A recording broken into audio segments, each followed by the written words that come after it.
Welcome to Easy Anatomy. I will talk to you now about a very important subject, which is lymphatic drainage of the breast. Lymphatic drainage of breast. Before I start the detail of lymphatic drainage of the breast, I would love first to refresh your memory with general outlines of lymphatic drainage of the body. So remember that we have two main ducts, thoracic duct and right lymphatic duct. So here is a diaphragm, okay, and this is the midline of the body. On the left side here, I have internal jugular vein, subclavian vein. Together they form what we call it brachiocephalic vein. So this is internal jugular vein, this is subclavian vein, and together they form the brachiocephalic. This is the right, this is the left brachiocephalic, left brachiocephalic vein. The same on the other side, we have right internal jugular vein, we have right subclavian vein. Together they form right brachiocephalic vein, and both brachiocephalic veins they form the superior vena cava. Superior vena cava. Okay, around this venous system there are always lymphatics. Okay, and let me switch this line a little lower, the diaphragm, which represents the diaphragm. So here is the diaphragm separating the thoracic cavity from abdominal cavity. We have trunk here called jugular lymph trunk, which drain jugular lymph trunk, which draining the head and the neck, and there is a lymph trunk around subclavian called subclavian lymph trunk, which receive lymphatic drainage from upper extremity, and this is from head and the neck. Okay, so this is lymph trunk, right, left jugular, left subclavian. Similar to this one, we have also jugular trunk, subclavian trunk. In the thoracic cavity, we have bronchomediastinal, okay, on each side. This is bronchomediastinal lymphatic, and below diaphragm we have the abdominal, which represented by the lumbar trunks, and on each side. And on the right side we start with what we call it cisternae chyli. Cisternae chyli give origin to thoracic duct. Cistern. This is lymphatic sac in the abdominal cavity, and from there we have thoracic duct starting. Thoracic duct. And the thoracic duct travel through aortic opening of diaphragm and cross from right to left side until it end up in the root of the neck in this angle. We call it venous angle between subclavian and internal jugular. Okay, this thoracic duct, which start in the abdominal cavity, travel through thoracic cavity, then end up at this angle, is called the venous angle between left internal jugular, left subclavian, receiving lymphatic from both sides of the body, below diaphragm, whether lower extremity, pelvic cavity, abdominal cavity. So receiving all lymphatic from both sides, right and the left sides under diaphragm. But above diaphragm, receiving only left side. Only left side. When I say left side, it means thoracic cavity, left side of the thorax, through this bronchomediastinal lymphatic trunk. Then again, left subclavian trunk, which drain left upper extremity. Then jugular lymph trunk, which drain left side of the head and the neck. So thoracic duct at the end of the day, thoracic duct receives lymphatics from both sides under diaphragm and left side of the body above diaphragm. Okay. On the right side, we have right lymphatic duct, which start in the mediastinum and end up into the right venous angle. So since it is starting here in the thorax, the right lymphatic duct, so only receiving right side of the body above diaphragm, right side of the body above diaphragm, which means again right jugular trunk, right side of head and neck, right subclavian trunk, which means right upper extremity, and finally right side of the thorax. Okay, this is just simple start for the organization of lymphatic system of the body and the most important things you need to know about. Okay, and we will understand later on why I'm emphasizing that. Let us move to the lymphatic drainage of the breast. Why it is important? Why it is important? So lymphatic of breast. It is important because the spread of breast cancer depend on lymphatic system through lymphatic.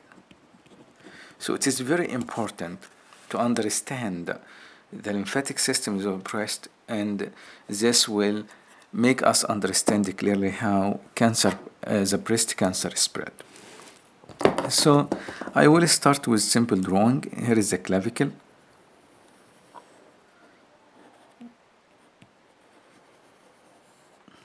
Okay.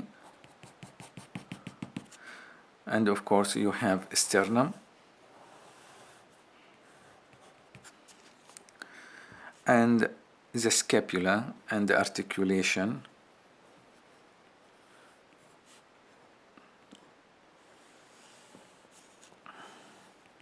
The articulation of the scapula with the humerus.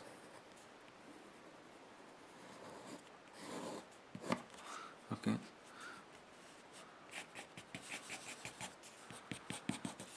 And here is the sternum. Remember, this is the vein which we're talking about. This is subclavian vein, which is a continuation of axillary vein.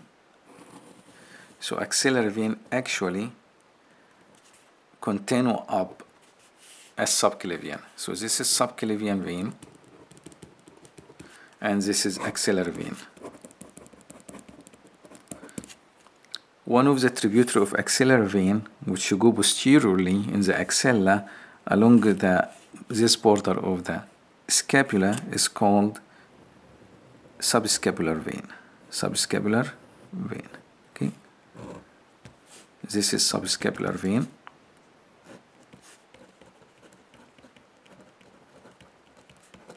Subscapular vein. Then remember that there is a muscle here which you go to coracoid process is called the pectoralis minor muscle. This pectoralis minor muscle, if you remember, divides the axillary vessel into three parts. It's called the pectoralis minor. So this is pectoralis minor muscle, okay?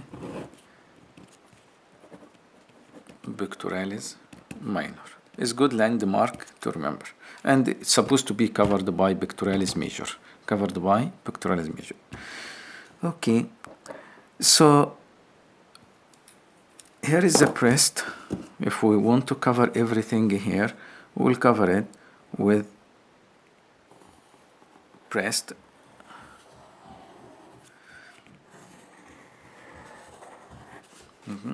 and here is the nipple and the areola, and there is lymphatic. The green color will refer to lymphatic. Okay. Medial here, next to the sternum, you remember we have internal mammary vessels, internal mammary vessels, okay, and the vein. So breast drained by mainly 75% of lymphatic drainage of breast is going to the axillary lymph nodes. So what are those axillary lymph nodes? We have five groups. Here is the first group above the level of pectoralis minor is called apical group. So this is the apical axillary lymph node, apical group.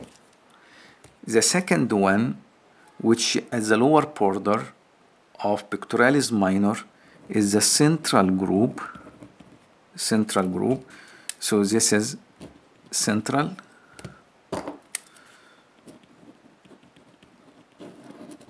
The third one, which next to the lower part of the axillary vein close to the humerus, we call it humeral group or lateral group. Humeral group or lateral group. So this is the lateral or humeral group.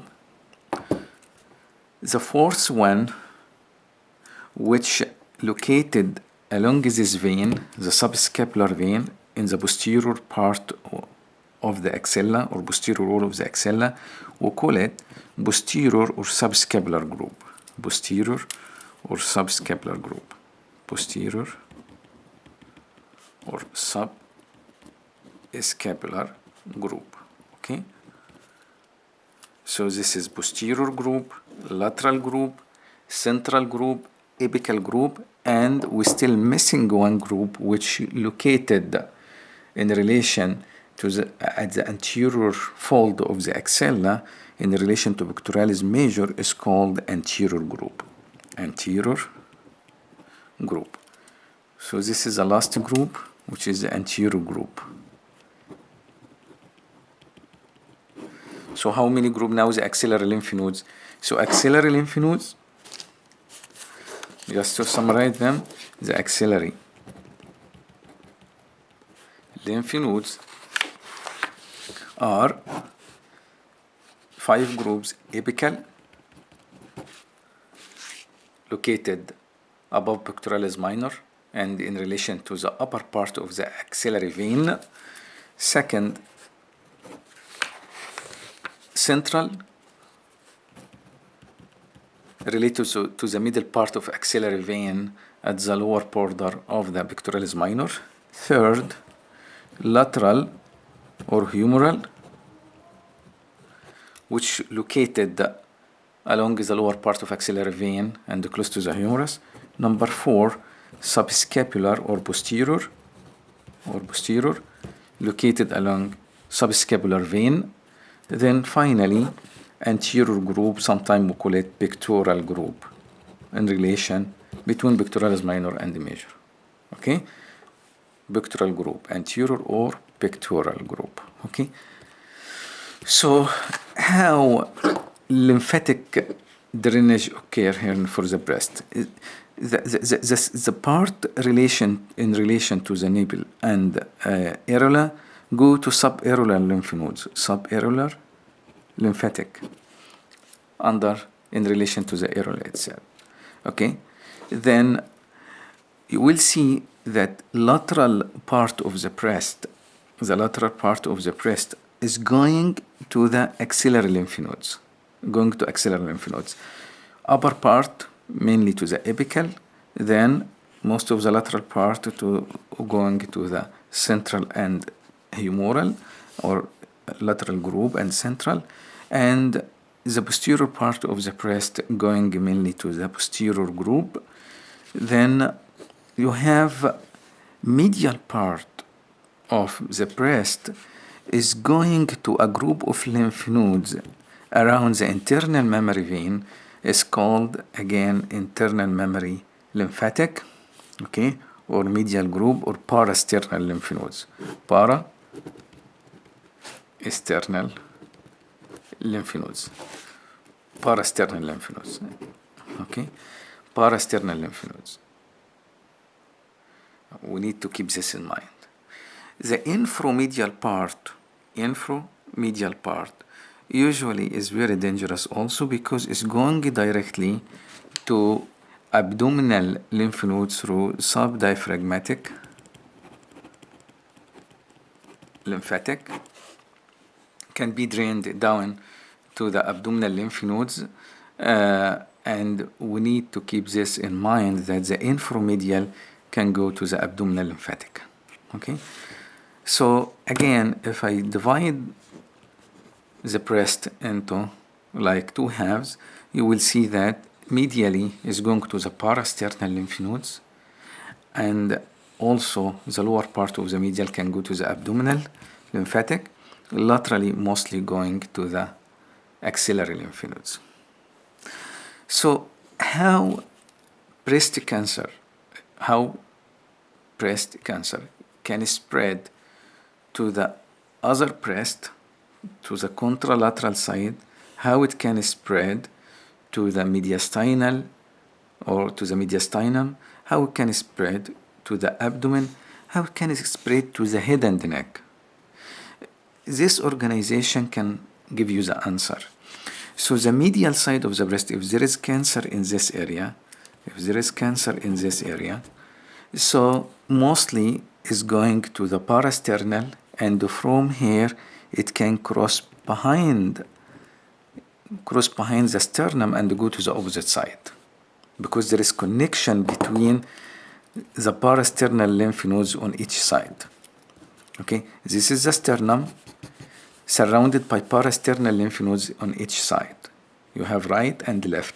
So the right can spread and connect it to the left, and the left also can spread to the right. That's why we learned that if a patient come with a mass, or you suspect a cancer in the right breast, you need to start looking at left also. You have to examine left breast also. Why? Because there is a possibility to spread from right to left or left to right through this communication. Okay, so you have here parasternal and the parasternal, as there is communication between both behind the sternum, and then it take you to the other side. How it go to the head and the neck? Basically, you see the apical lymph nodes. So if cancer is spread to the apical lymph nodes from the upper part of the breast, there is supraclavicular lymph nodes here, right? And then around the internal jugular vein here, there is also cervical lymph nodes. So it can spread from this one, okay, from here to here, and from here to here. And you know what? Also, like parotid gland, for example, if you go to the parotid gland, remember here is the parotid gland. What vein inside the parotid gland? The vein travels through the parotid gland is retromandibular vein, which divide into anterior and posterior division. The posterior division joined by posterior auricular vein to form external jugular vein, where external jugular vein and into subclavian, and this is surrounded by lymphatic. Okay, and this explains even why breast cancer can spread to parotid, because you have superficial cervical lymph node around around external jugular vein, which communicate with the subclavian and the apical lymph nodes, which through the supraclavicular. This is supraclavicular lymph node. Supraclavicular lymph node. And I will summarize this later on. Okay? So how it is spread to the abdomen and mediastinum. As I mentioned, the inframedial group can go to the anterior abdominal wall and also to the subdiaphragmatic lymph nodes and the mediastinal lymph nodes, and from there it can go through caval opening to the abdominal cavity. Because remember, there is caval opening, here is the diaphragm, and here is the caval opening, here is the inferior vena cava, which go around through the central tendon of diaphragm. It is surrounded by some lymphatics. These lymphatics communicate mediastinal lymph nodes with liver, with abdominal lymph nodes. These lymphatics through caval opening. So this is caval opening of diaphragm. Okay, this is inferior vena cava. This is diaphragm, and there is lymphatic vessels which run through caval opening of diaphragm and to communicate mediastinal lymph node in the thorax with the abdominal lymph nodes. So don't get surprised if there is a spread of cancer from breast to the liver, from breast to the lung, from breast to the other side, from breast to the head and neck, and also from breast to the vertebral canal and brain. Because you have posterior intercostal veins which are communicating with internal thoracic vein. Remember, internal thoracic vein has communication with the intercostal veins, and the intercostal veins communicate with the vertebral venous plexus inside vertebral canal, and once you hit vertebral canal, you can communicate with lymphatics of the pelvic cavity with cranial cavity up. So basically, you need to keep this in mind. Okay, so again, I will summarize it so quickly. So here is the mammary gland or breast is drained. 75% of the breast drained by axillary lymph node, which are organized in 5 groups: apical group, central group, and lateral group, posterior group, anterior group. And we know now the location of each group. The medial part drained to the parasternal lymph nodes in relation to the internal thoracic vein, and from there is communication with the contralateral side. The inframedial group can drain into mediastinal lymph node and subdiaphragmatic lymph nodes and to the abdominal lymphatic.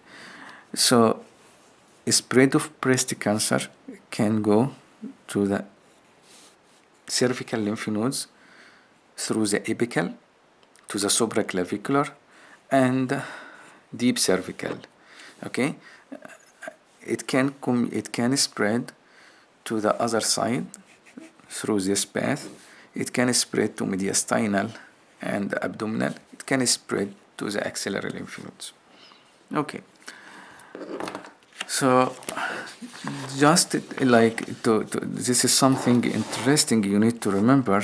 Like, here is the parotid gland. Why breast cancer can spread to parotid gland, not to submandibular and sublingual? So here is inside the parotid gland. Here is the parotid gland,